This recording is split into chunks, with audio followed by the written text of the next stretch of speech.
প্রাণের 3টা পুনের বাচ্চা পোলা নিয়ে ঘুরতেছি। আমার মানুষ বহুজনে কয়া যে বিয়ের মধ্যে বহুত টাকা দিতেছে, তুমি কি করো? কাছে তো জমা দেবো না।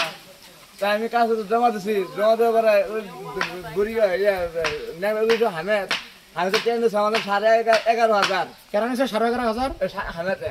হামেদের বাড়ি কই? ওই কোন জায়গায় আমি বাড়ি তাম কাহানে হামেদের চিনেন? ওষুধ হ্যাঁ ওষুধ হ্যাঁ ওই বিকলঙ্গ ভিতর থাকে, ঝোলা বিকলঙ্গ ভিতর। তার মানে 3টার নামে সরকার 3 টাকা নিয়ে দিব।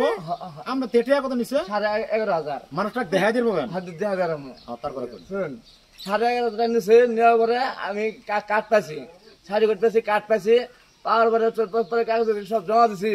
জমা দিয়ে 5 বছর পরে টাকা ঢুকছে। এটা 6,000, এটা 6,000 ঢুকার পরে এটা আমি 12,000 পাইছি। পাওয়ার পরে টাকা আর ঢুকে না। পরে টাকা ঢুকে না, এটা পরে আবার কাজ জমা ওই মূলাবারের মানুষটা থাকে। এই মূলাবারের মানুষের আমার থেকে নিয়ে পরে আবার ড্রাইভার কার্ড পার হয়ে আছে। অফিস আছে যে সমবায় অফিস, ওই সমবায় অফিস আমি কাজ জমা দিয়ে দিয়েছি। দেওয়ার পরে আমি আর 100 টাকা আপনি ফ্রি এখন টাকা পাবেন। আমার দলগাঁও সমষ্টির যে এমএলএ আছে, এমএলএ কে আপনি কোন যে আমার টাকা পাওয়ার কি বুদ্ধি আছে, বুদ্ধি করে দেন। কোন এমএলএ কোন? আসসালামু আলাইকুম স্যার। এমএলএ স্যার, স্যার আমাদের জন্য 3টা ফোন নিয়ে ঘুরতেছি। এখন এগুলো পুরান আমি কিবা সংসার করে খাই কোন? আমি তো সারা বছর ঘুরতেছি, ঘুরতে ঠ্যাং ঠোং আমার বিদ্যুৎ জায়গায় 3টা ভ্যানের মধ্যে টানতেছি। খুব কষ্ট এমএলএ স্যার আমার স্যার আমার একটু সহায় করুন। আমার অ্যাকাউন্ট খোলা সব ঠিক আছে, আধার কার্ড লিঙ্ক করছি, সবই করছি, কিন্তু টাকা উঠে পাচ্ছি না। শুনুন। আসসালামু আলাইকুম।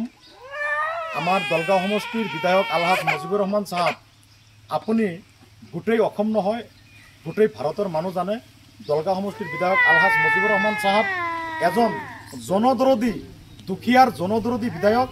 চাওক আজি এই ভিডিঅ' যোগে আপোনাৰ নাম লৈ কান্দি আছে, আৰু কিমান কষ্ট কৰিব, কেনেকৈ কান্দি আছে। 3টা সন্তান, বিকলংগ, বোবা, কথা ক'ব নোৱাৰে। ময়ো এই আব্দুল বাৰিক ভাইৰ হৈ দলগাঁও সমষ্টিৰ বিধায়ক আলহাজ মুজিবুৰ ৰহমান দাদা, আপোনাক কৰজোৰে অনুৰোধ জনাইছোঁ, আপুনি এই ফেমিলিৰ খা খবৰটো লওক আৰু অসম চৰকাৰৰ ফালৰ পৰা সহায় সহযোগ কৰিবলৈ আপুনি দয়া কৰি আগবাঢ়ি আহক। মই কাতৰ আহ্বান জনাইছোঁ। আপুনি এই 3টা ভুৱা বিকলংগ সন্তান থকা দেউতাক আব্দুল বাৰিক ভাইক এই ফেমিলিক যদি সহায় কৰে, মহান আল্লাহ পাকৰ ফালৰ পৰা আপোনাৰ কাৰণে গোটেই অসমবাসী ৰাইজ দোৱা কৰিব। আৰু আমিও দোৱা কৰোঁ যাতে মহান আল্লাহ পাকে এই পবিত্ৰ ৰমজান মাহ উপলক্ষে আপোনাৰ দীৰ্ঘ হায়াত দান কৰে।